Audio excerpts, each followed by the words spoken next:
Hey guys, welcome back to the channel. Whether you're here to compare apps, learn something new, or just stay updated, you're in the right place. Let's jump straight into it.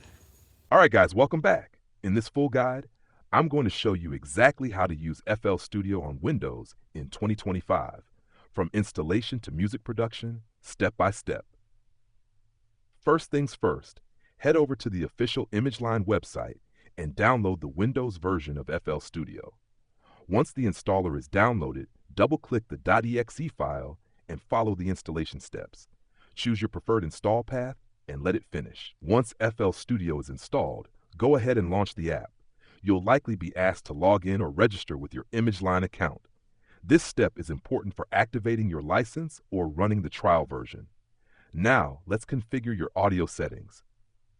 Go to Options, Audio Settings, and select an audio driver.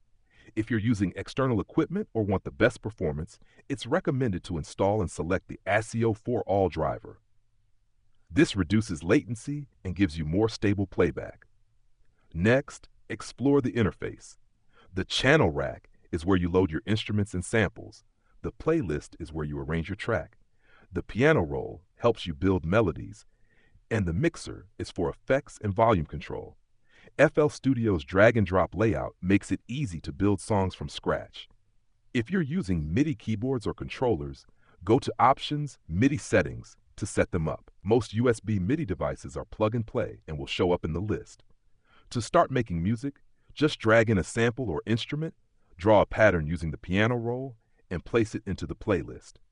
You can build full tracks by adding layers, automations, and mixing everything in the mixer. If your project starts to lag, try lowering the buffer size or reducing the sample rate.